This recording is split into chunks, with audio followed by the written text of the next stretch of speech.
Live from New Delhi, you're watching DD India News Hour, India's voice to the world. I'm Preeti Kaur. Coming up in the next 1 hour. India fires back at Trump's additional 25% tariff move, terms it unfair, unjustified and unreasonable, asserts to take actions necessary to protect national interests.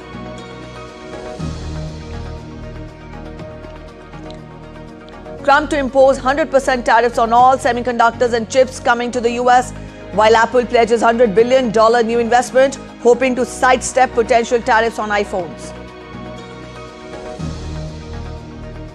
US President says there is a good chance of his meeting with Vladimir Putin next week. This comes as US envoy Steve Witkoff holds talks with the Russian president ahead of Friday deadline for Moscow to agree to end the Ukraine conflict.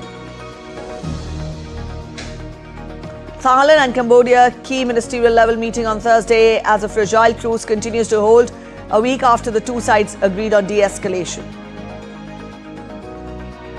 Uttarakhand Chief Minister oversees large-scale rescue operation in flood-hit Dharali. Indian Air Force joins the operation amid bad weather. At least 190 people rescued so far. Met Department warns of heavy rainfall today.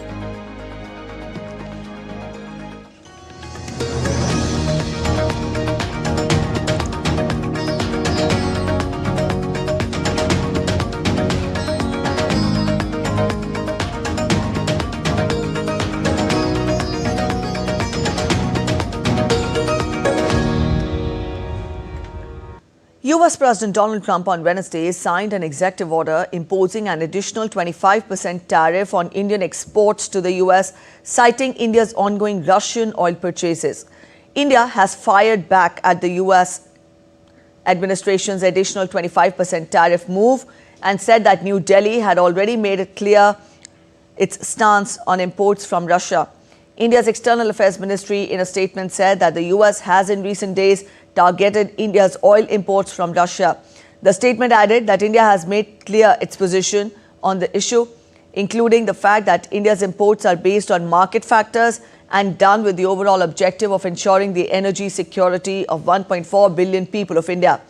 It is therefore extremely unfortunate that the US should choose to impose additional tariffs on India for actions that several other countries are also taking in their own national interest. India reiterated that these actions are unfair, unjustified and unreasonable. The statement added that India will take all actions necessary to protect its national interest. After the latest order, the total US tariff on Indian goods will be 50%. While the initial duty becomes effective on August 7th, the additional levy will come into effect after 21 days. The additional tariff will be imposed on all Indian goods imported into the US, except for goods already in transit or those meeting specific exemptions. Industries that will face the impact of these tariffs include textiles, gems and jewelry, seafood, leather and footwear, animal products, chemicals and electricals, and mechanical machinery. Products exempt from these elevated tariffs are pharmaceutical items, energy resources such as crude oil, refined fuels, natural gas, coal and electricity, critical minerals and various electronic components including computers, tablets, smartphones, solid-state drives, flat panel displays and integrated circuits. Donald Trump does not seem to know it all. Apparently, he has no knowledge that the United States imports Russian chemicals and fertilizers. But he still thinks that Indian economy is dependent on Russian oil. Though he does not care if New Delhi has diversified the energy needs. The rebuttal came after India claimed that US continues to import from Russian companies the uranium hexafluoride for its nuclear industry, fertilizers as well as chemicals. India says that the US imports Russian uranium, chemicals, fertilizers while criticizing their energy imports. Your response to that, sir? I don't know anything about it. I'd have to check, but we'll get back to you on that. The Global Trade Research Institute on Wednesday called the United States' decision to impose an additional 25% tariff on Indian imports hypocritical, highlighting Washington's selective approach towards its allies and China when it comes to their trade relations with Moscow. The GTRI, in its statement, stated that the US had overlooked Russia's trade with the European Union and China, noting selective enforcement on India, exposing Washington's hypocrisy. According to the data given by GTRI, China purchased $62.6 billion of Russian oil in 2024, surpassing India's $52.7 billion, yet Beijing faces no punitive tariffs. It also noted that the US has turned a blind eye to EU's $39.1 billion imports. At the same time,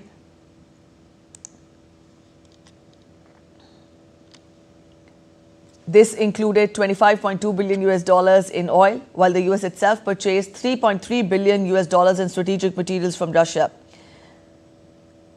It also stated that this selective targeting not only threatens India's $86.5 billion in annual exports to the US, but also raises questions about the credibility of US trade policy, as the move is expected to potentially reduce Indian exports to the US by 40% to 50%.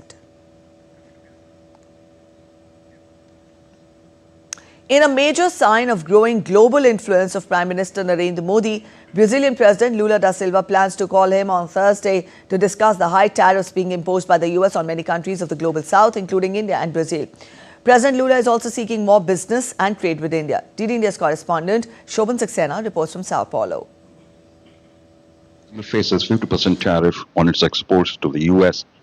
President Lula da Silva of Brazil is refusing to call US President Donald Trump to discuss the issue. Instead, the Brazilian leader has said he is looking forward to enhancing trade relations with countries like India. On Wednesday, in an important announcement, President Lula said he would call Prime Minister Narendra Modi of India to discuss the tariff issue and also to develop a common strategy to tackle the pressure coming from Washington. President Lula's call with PM Modi is expected to be followed by discussions with other members of the BRICS group as Brazil tries to buffer the impact of rising US protectionism. The Brazilian leader enjoys a great personal chemistry with the Indian Prime Minister, who has visited Brazil twice in recent times, for the G20 summit in November 2024 and for the BRICS meeting in July this year. Brazil currently holds the BRICS presidency. It will be India's turn to host the summit in 2026.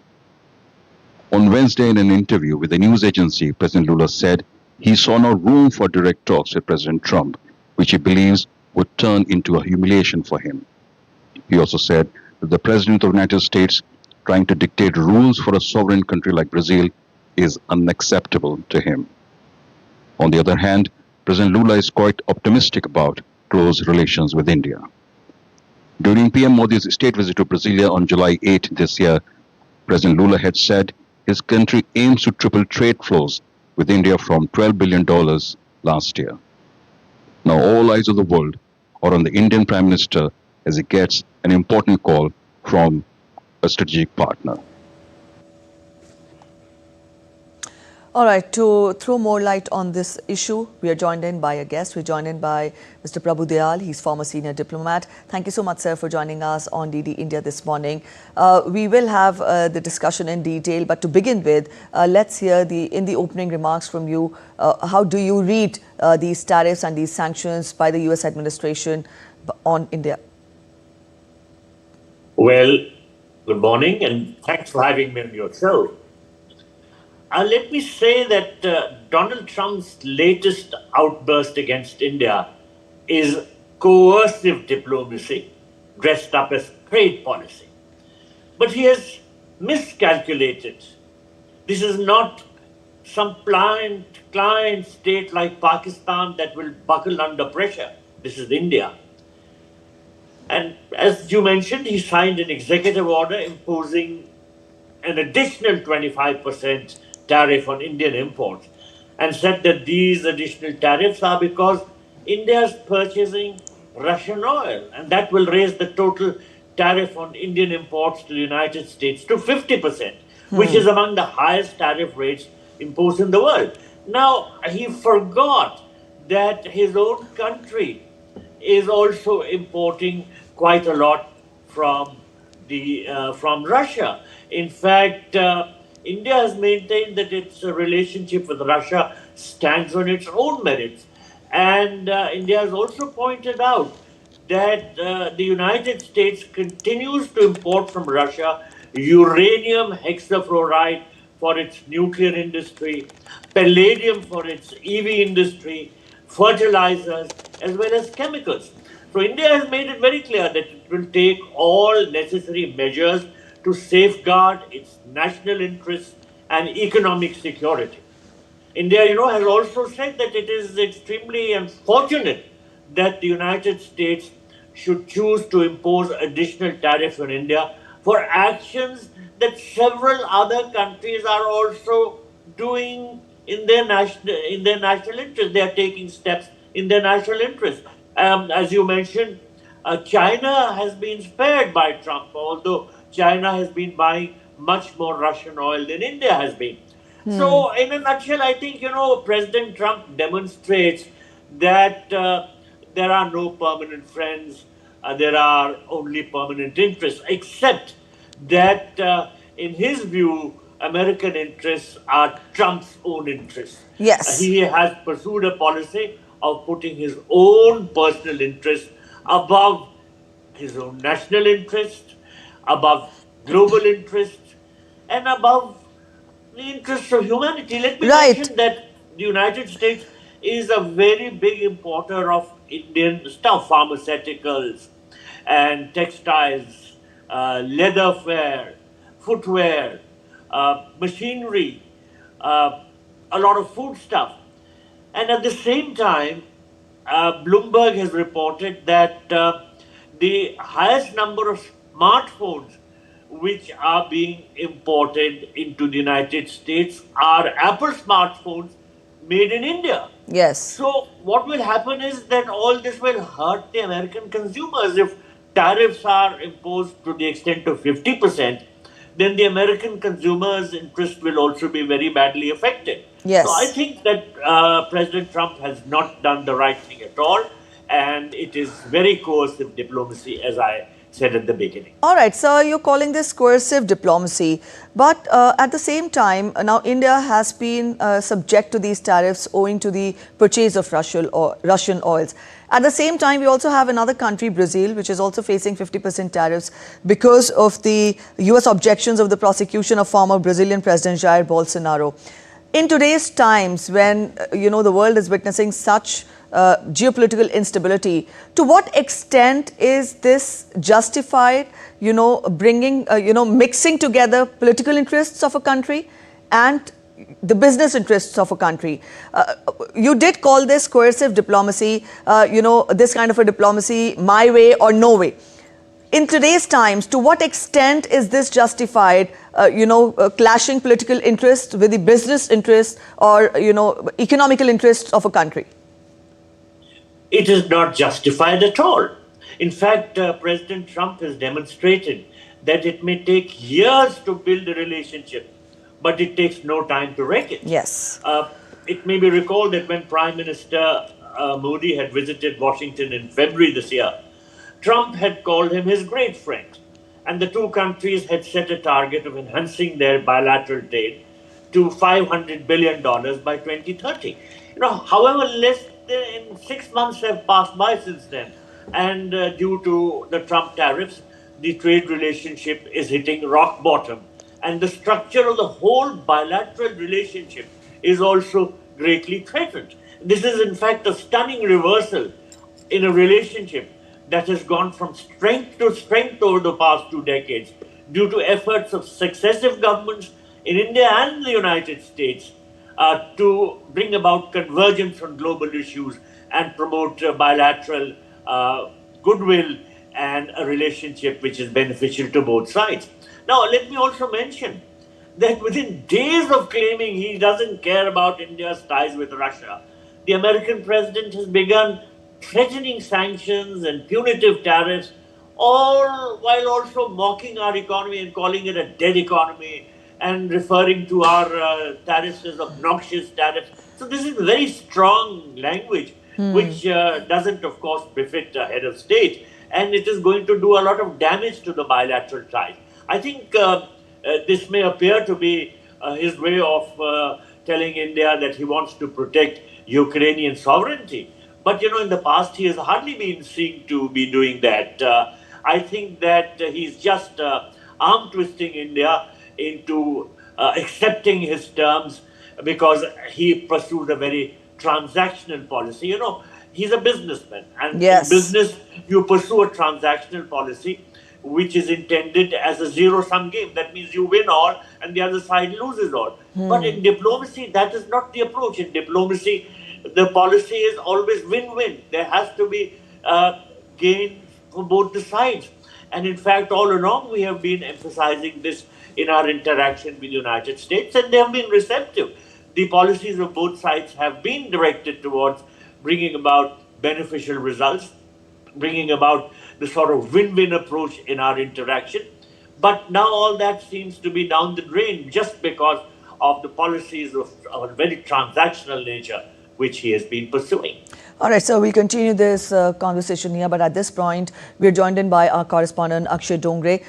Akshay, as a reporter, I would want you to gauge for us to what extent will India have a bearing on its exports when you talk of the US imposing 50% tariffs? Well, which are the Preeti, particular sectors? obviously- Which are the particular sectors which will face the brunt?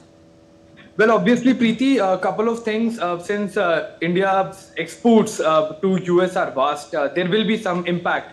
But we have been reiterating this thing, and even the government has been saying that we are a huge country.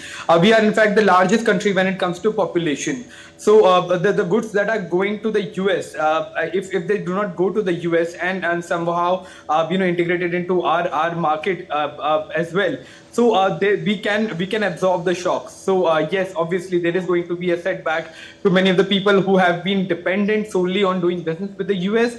But these are certain things that happen when there is a trade war and when a country is armed twisting your nation. So there are going to be certain setbacks. However, the major sectors like pharma and electronics, especially the Apple phones that are being made here and other electronic goods have been exempted. So that takes out a huge chunk of exported goods that are going to the US already exempted from the tariffs that have been implemented by Donald Trump. That also shows the gaps as far as his policies are concerned, because while Donald Trump has been pressurizing Apple to move the manufacturing facilities from China and especially now India back to the US, the entire concept of economics that Donald Trump has an understanding of was pointed out to him that that's just not possible to do unless the phone prices, or if you do that, the phone prices will be shooting up to over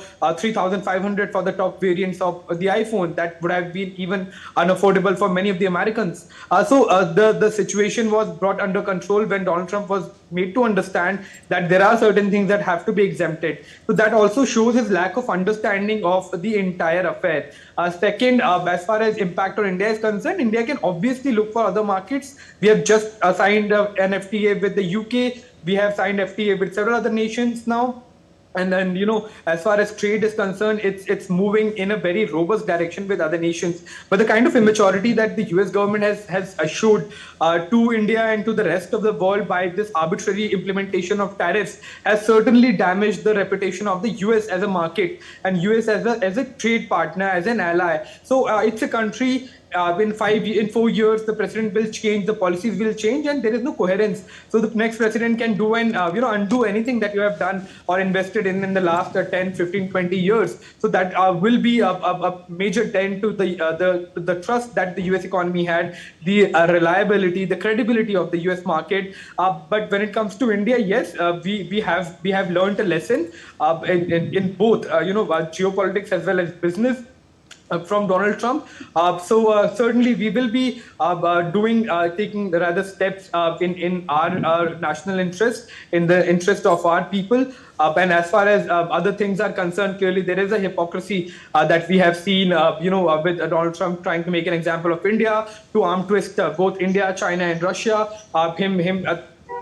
Consistently threatening the BRICS countries over a BRICS currency. So there are a range of issues where neither Donald Trump has showed any kind of statesmanship nor maturity to deal with such delicate matters. Back to you. Yes, a very important point put forth by Akshay. I'll take that forward to our guest. Sir, Akshay did talk of how Donald Trump has repeatedly targeted the BRICS countries. Having said that, Brazil, India are the countries of the global south that have faced the maximum maximum tariff, sanctions by Trump. Added to that, on our screens also, we had been continuously showing, graphics of how China is somewhat exempt, or the effect of the US tariff sanctions have been faced little by China, given the 90-day window also that was given to it. And also the overall the tariffs have been at 30%. Put all this together, would you also agree to this fact that Donald Trump is, pointedly trying to attack the countries in the global south? One. Added to that, specifically singling out India and Brazil for that matter, does this also show the growing clout India has among the countries of the global south at present? Well, you're absolutely right, and I must add that I entirely agree with the comments which Akshay Dongre made. Incidentally, I have a soft corner for him because my son's name is also Akshay, and I entirely agreed with everything that Akshay Dongre said during his comments. Now, let me also mention that Donald Trump has not just singled out India and Brazil. He has been doing this to a whole host of his own partners. Look at what he did with Canada, who's been its closest neighbor. He's wanted Canada to become the 51st state of the United States. Imagine saying that. Then he didn't spare the other NATO countries. He didn't spare the European Union. So his policy has been one which sort of is very unpredictable and has got the whole world in disarray. I think there is a shattering of harmony all across the globe because of Trump's policy. Now, let me say that he's also totally unpredictable and plays to the interests of what is thought of as his business, his family's business. Now, let me mention that in his first term, Trump's first tweet on 1st January 2018 was about Pakistan. He said the United States had foolishly given Pakistan more than $33 billion in aid over the last 15 years, and in return, Pakistan had given back only lies and deceit. Now, in his second term, he's singing a totally different tune about Pakistan. He is being so friendly with them. And according to all reports, this is because of the fact that the Trump family has developed close business interests in Pakistan, both in the sphere of cryptocurrency and also mineral mining. So, because of his family's personal interest, business interest, his entire approach to Pakistan has changed. And similarly, his approach to a whole host of other countries, including India, has changed. Let me mention that until recently, the US-India strategic partnership had reached unprecedented heights. India and the US had steadily deepened their partnership across multiple sectors, which were driven by shared interests, democratic values, and strong people-to-people ties. And these areas included defense, technology, space, semiconductors, biotechnology, cybersecurity, telecommunications, you name it. Now, the partnership was all embracing and growing from strength to strength. Suddenly, with his sort of actions, the tariffs, and the very spiteful language that he has been using, he has brought the entire relationship crashing down. And as I said earlier, it takes years, in fact, decades to build a relationship, but it takes no time to destroy it. And unfortunately, that is what he has done. All right. At this point, I'll go back to Akshay. Akshay, help us understand the effects of these, tariff sanctions on the overall bearing it will have on the Indian economy. Though we do believe that in the overall terms, this will not have a much bearing on the domestic economy, on the GDP numbers in particular. But in the way forward, what approach can also be taken forth by India? Well, India is a huge country, Preeti, and if we have seen anything in the last 2 days, as far as observation of the stock market is concerned, is that the market has been absorbing all these shocks that Donald Trump administration may have been thinking will shake the Indian market. So even they are surprised that the Sensex and the Nifty have remained largely stable In fact, most of the market has remained in green, which means that it did not see any kind of crash. So what the U.S. administration was expecting, that India will come on its knees if we keep on implementing tariffs, then that totally has failed. That has in fact collapsed that entire notion of India, coming and running back to the US asking for a deal. That is something that a businessman like Donald Trump may have done business with other parties. But if you talk to a country like India, if you're dealing with a country like India, that is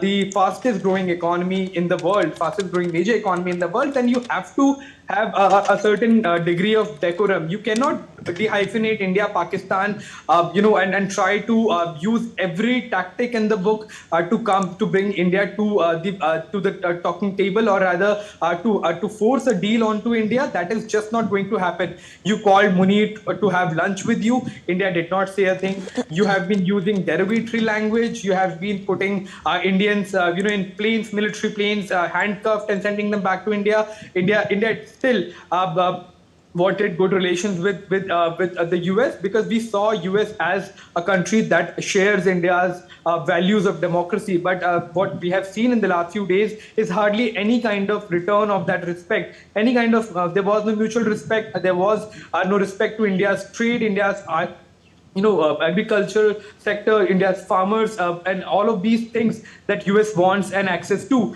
And India said enough is enough. So we are not going to risk the well-being of our farmers, of our economy, just to please one man and just to sort of get a free pass to do business with the US.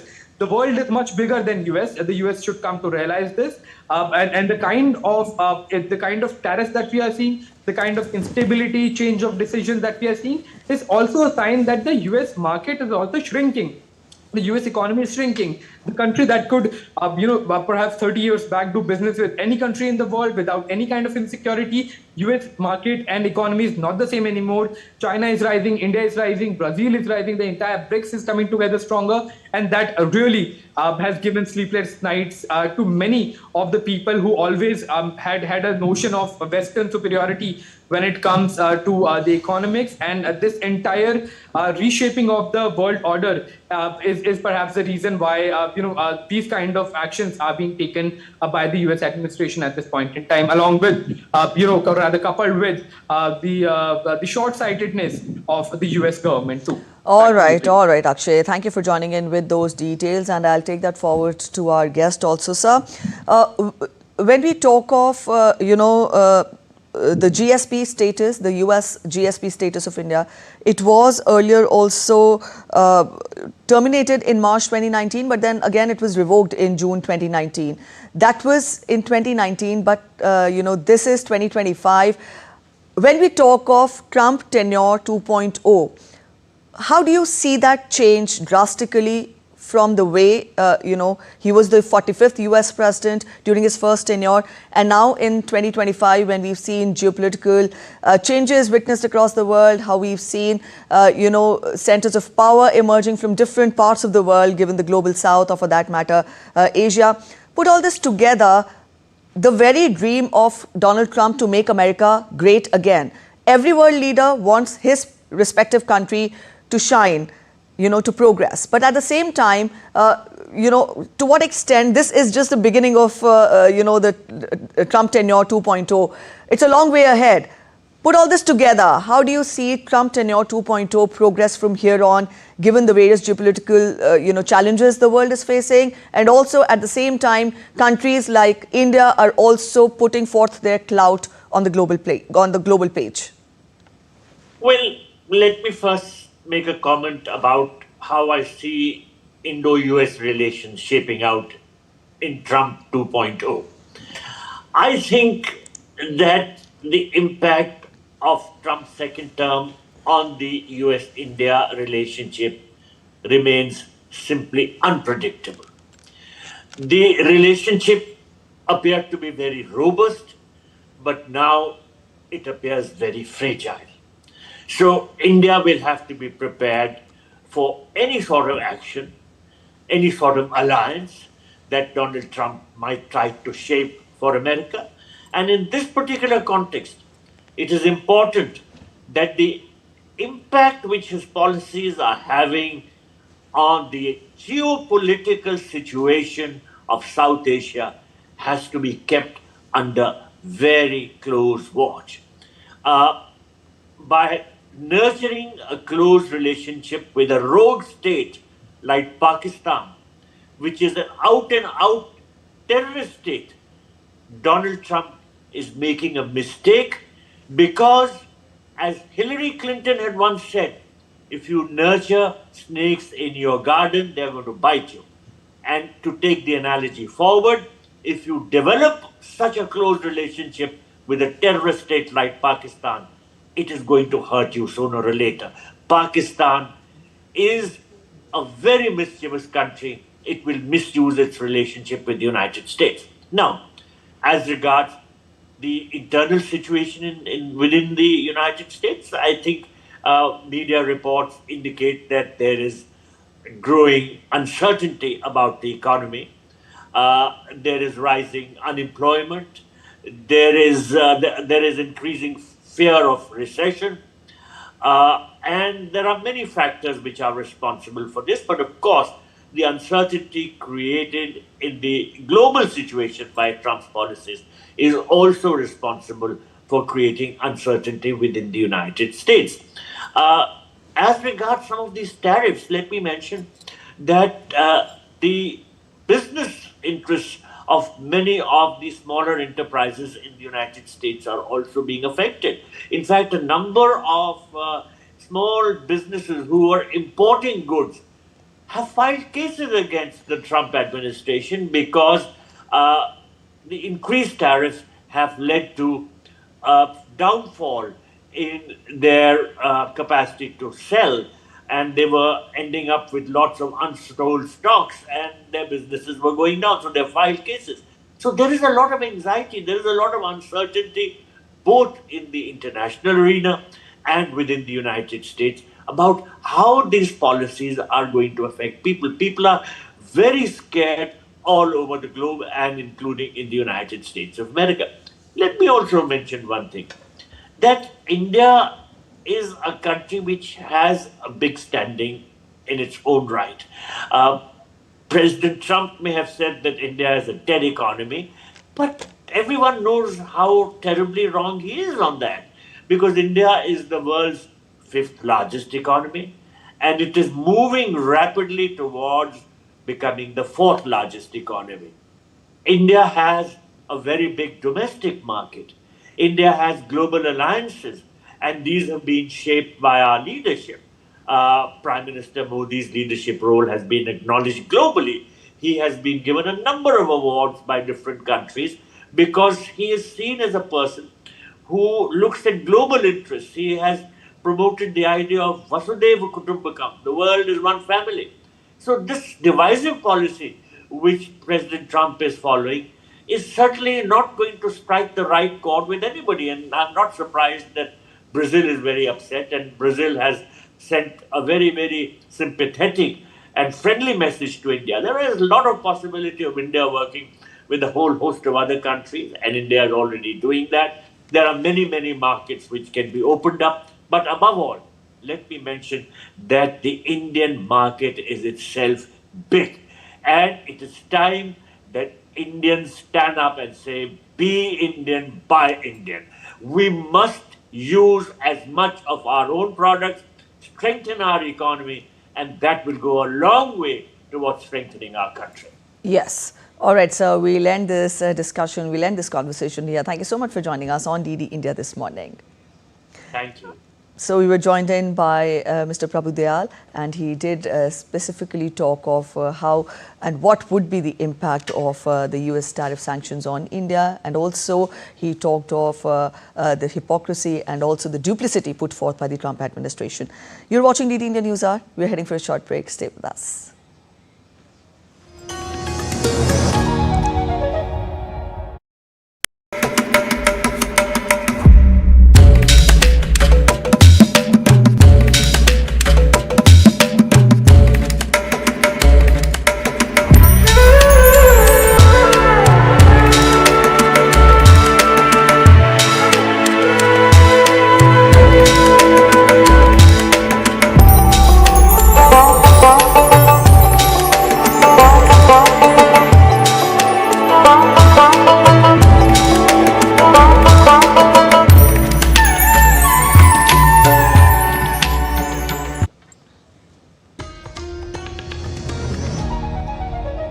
Welcome back after the break. You're watching DD India News Hour. Let's get to national updates now.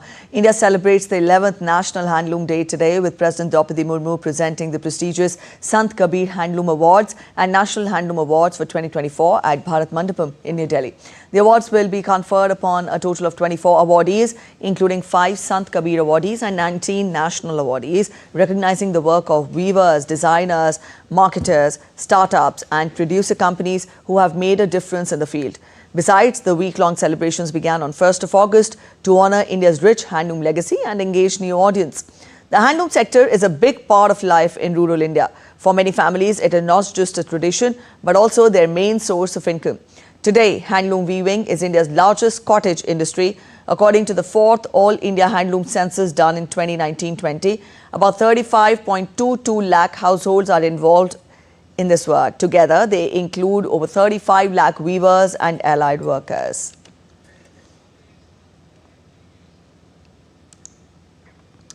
The Handloom Export Promotion Council, HEPC, is organising a B2B event as well till 9th of August at Bharat Mandapam, New Delhi. The Indian International Handloom Expo aims to showcase the rich legacy, innovation and global potential of Indian handlooms, providing a platform for weavers, exporters, international buyers and other stakeholders.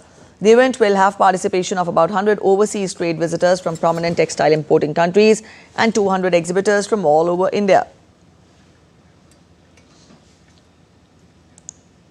Prime Minister Narendra Modi will inaugurate MS Swaminathan's Centenary International Conference today at ICAR Pusa in New Delhi and will also address the gathering. The theme of the conference, Evergreen Revolution, the Pathway to Biohappiness, reflects Professor Swaminathan's lifelong dedication to ensuring food for all. The late professor was recently conferred the Bharat Ratna, the highest civilian award, in 2024.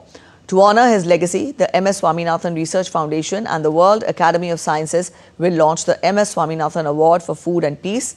Prime Minister Modi will also give the first award to the recipient on the occasion. In all, the conference will provide an opportunity to scientists, policymakers, development professionals and other stakeholders to discuss and deliberate on furthering the principles of Evergreen Revolution.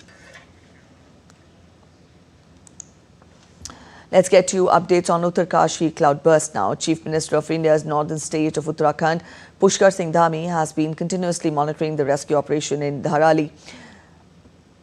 Chief Minister Dhami met with National Disaster Response Force, State Disaster Response Force and administrative officials in Uttarkashi on Thursday morning and reviewed the progress. Dhami also instructed to make the heli rescue operations started in the affected areas from this morning more effective.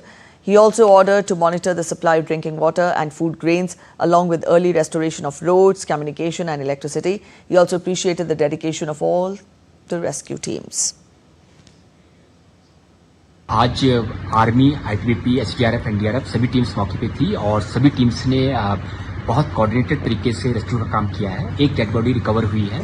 मलबा काफी है, 50 feet से ज्यादा मलबा है, तो उसमें थोड़ा समय लग रहा है। हमारी जो टीम एडवांस इक्विपमेंट्स के साथ आनी है, मुझे उम्मीद है कल तक पहुंच जाएगी। उसके बाद थोड़ा और तेजी आएगी काम में। CM Dhami also held a meeting with the district magistrates of the state and instructed them to shift the people living on the banks of rivers and drains to other places. The Indian Air Force has also initiated a joint rescue and relief operation as flash flood in Uttarkashi's Harsil has left the region isolated. Air Force stations in northern state of Uttar Pradesh's Agra and Bareilly were activated overnight to load relief and rescue material and to coordinate with the Indian Army personnel for deployment in the rescue missions. Despite dense fog and persistent rainfall hampering flight operations in the morning hours, the IAF stated that a brief improvement in visibility is being utilized to conduct the sorties. Around 190 people have been rescued from Dharali following the devastating cloudburst that triggered massive flash floods and landslides in the area. The rescue and relief operations in the affected areas are in full swing that are being carried out with the help of Army, NDRF, ITBP, SDRF, Uttarakhand Police and local administration. The work of opening closed roads is also going on continuously and efforts are on to normalize life.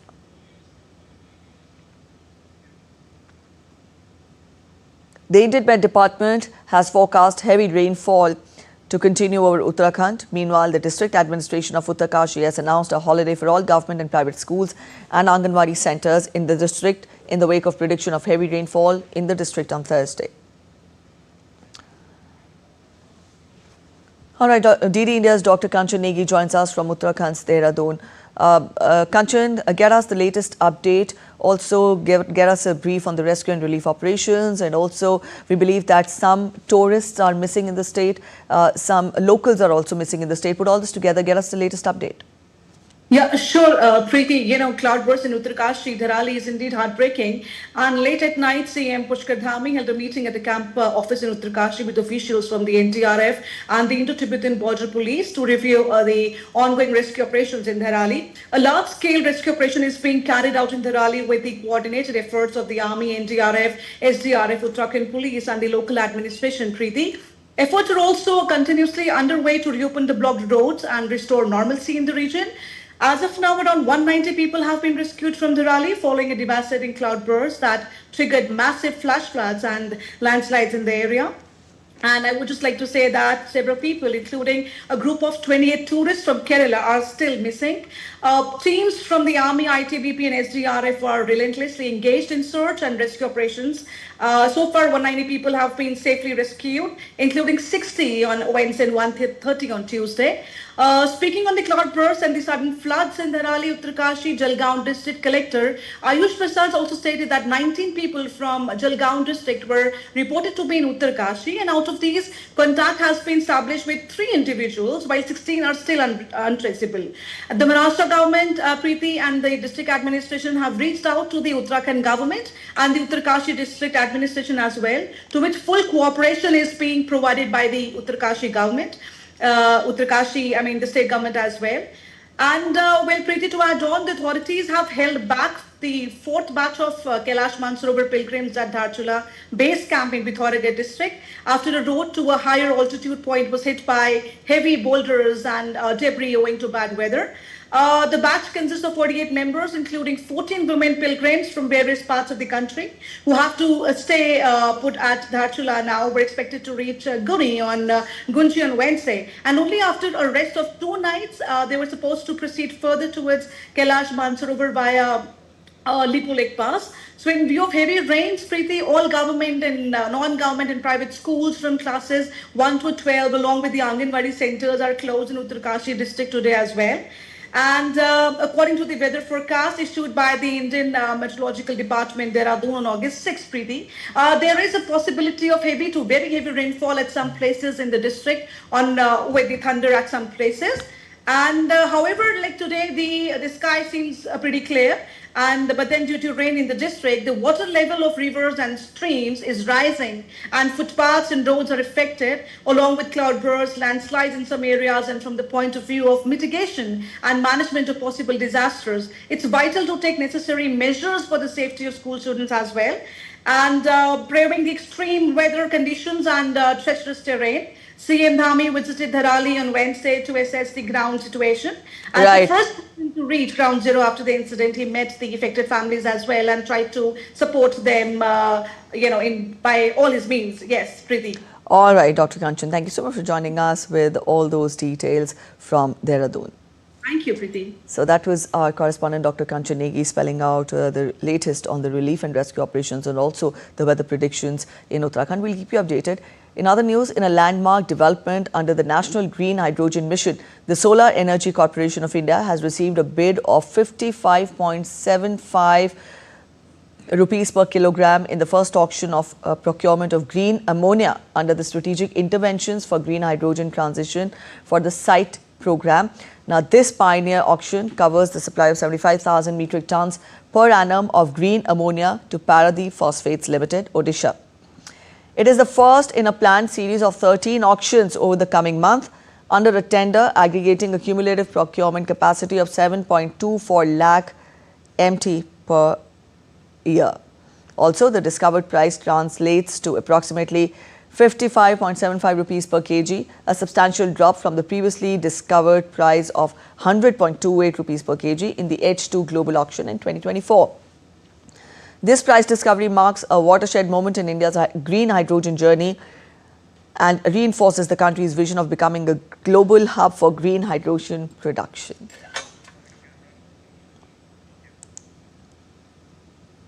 US President Donald Trump said that he would impose a 100% tariff on computer chips and semiconductors, but added that companies that manufacture computer chips in the country would be spared from the tax.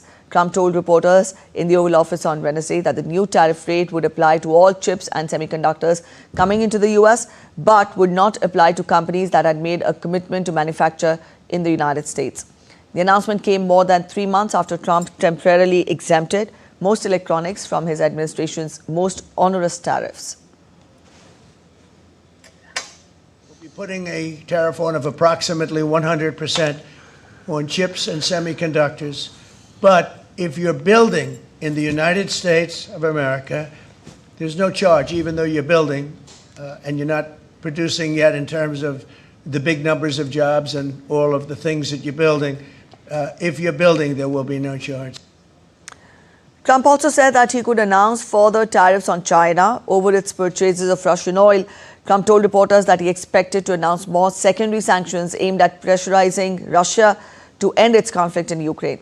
Last week, U.S. Treasury Secretary Scott Bessent warned China that it could also face new tariffs if it continued buying Russian oil. While Trump announced Apple will invest an additional $100 billion in the U.S., a move which will expand the company's domestic investment commitment and also could help it sidestep potential tariffs on iPhone. The additional investment takes Apple's total pledge to $600 billion over the next 4 years. Trump announced the commitment at the White House alongside the tech giant CEO Tim Cook, calling it the largest investment Apple has made in America. US President Donald Trump could meet Russian President Vladimir Putin very soon, following the talks between his special envoy and the Russian leader in Moscow. The potential summit was discussed in a call between Trump and Ukrainian leader Volodymyr Zelensky that included NATO Secretary General Mark Rutte and the leaders of Britain, Germany and Finland. Trump gave no indication where the meeting with Putin might take place. It would be the first US-Russia leadership summit since former President Joe Biden met with his counterpart in Geneva in June 2021. Putin and Zelensky agreed to a summit yet? And where and when would that be? Well, there's a very good prospect that they will. And we haven't determined where, but we had some very good talks with President Putin today. And there's a very good chance that we could be ending the round, ending the end of that road. That road was long and continues to be long, but there's a good chance that there will be a meeting very soon. Donald Trump also said that his special envoy Steve Witkoff had made great progress in his meeting with Russian President Vladimir Putin. Trump, in a post on social media, Truth Social, said that Witkoff's meeting with Putin was focused on ending the 3.5-year conflict that began in February 2022. A White House official said earlier that the meeting had gone well and Moscow was eager to continue engaging with the United States. Witkoff met Putin for around 3 hours on a last-minute mission to seek a breakthrough in the Russia-Ukraine crisis. US is still expected to impose secondary sanctions against Russia on Friday after a 10-day deadline that Trump imposed is to expire. In other news, Thailand and Cambodia will convene a key ministerial-level meeting today as a fragile truce continues to hold almost a week after the two sides agreed on a ceasefire last Monday. Preliminary talks between Thailand and Cambodia defense officials started on Monday in Malaysia with the aim to establish mechanisms to maintain the truce and prevent future conflict. The violence, the worst in over a decade, has killed at least 43 people and displaced over 300,000.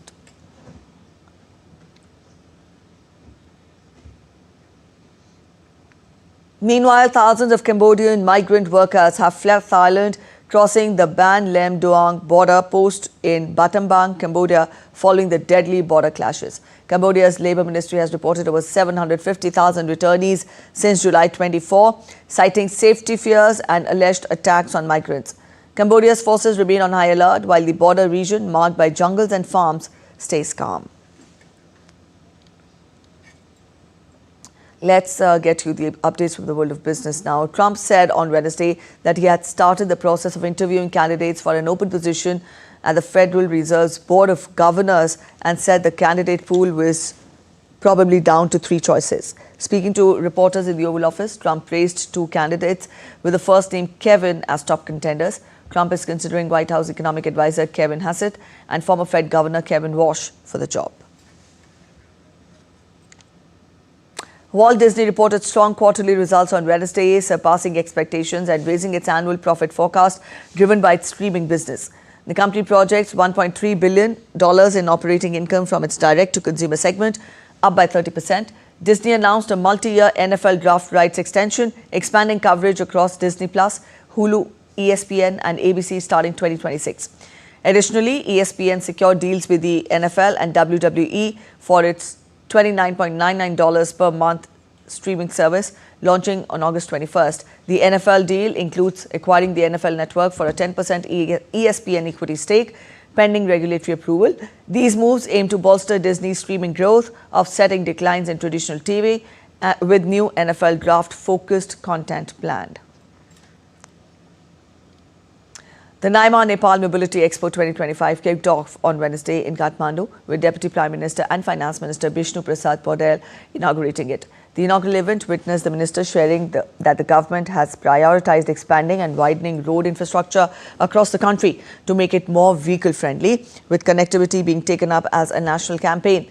Organized by the Nepal Automobile Importers and Manufacturers Association, the expo aims to promote public-private partnership, cooperation and policy dialogue for sustainable mobility and technological innovation.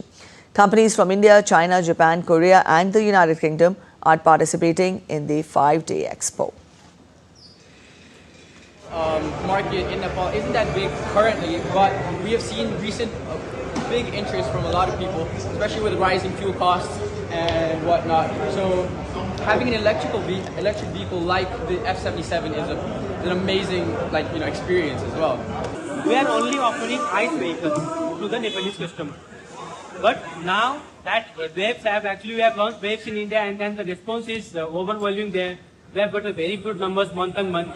So we are expecting the same market in Nepal also.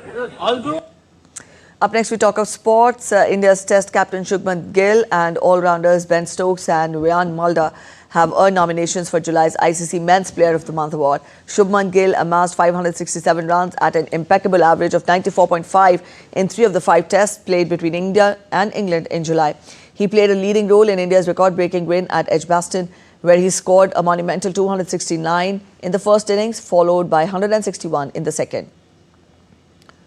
England captain Ben Stokes showcased his all-round brilliance in the high-pressure India versus England series as well.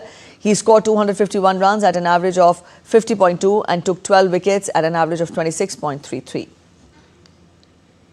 Wayan Mulder delivered a record-breaking all-round performance in South Africa's 2-test series against Zimbabwe. He scored 531 runs across the 2 matches at an astonishing average of 265.5. He smashed an unbeaten 367, which is the highest individual score in South African Test history. The official timekeeper of the Winter Olympics 2026, Omega, have installed a countdown clock in the host city of Milan in Italy. On Wednesday, it showed the passers-by that there are just 184 days or 6 months until the opening ceremony of the Games on February 6th, 2026. The digital clock also has a countdown to the start of the Winter Paralympics on March 6th and is displayed in a glass box that contains the logo for the Games. Delegates at the 3rd UN Conference on Landlocked Developing Countries enjoyed a vibrant cultural evening in Turkmenistan's Avasa National Tourist Zone. The event featured a colourful exhibition and a concert celebrating unity and diversity with artists from Turkmenistan and beyond. A full cultural program continues through the week, culminating in a grand gala concert on August 8th.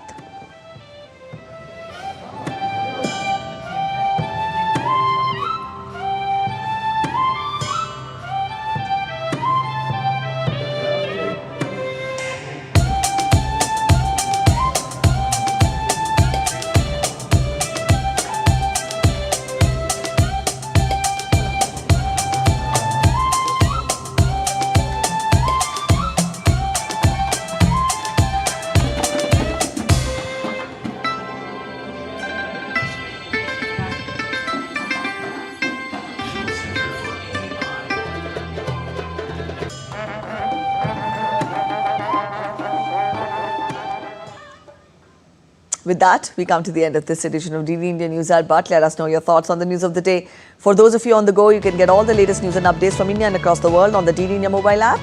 This app is available on both Android and iOS platforms, and you can download the respective QR codes. We'll be back with more news as it breaks here on DD India. I'm Preeti Kaur signing off, and from all of us here in Delhi, thanks for watching DD India News Hour.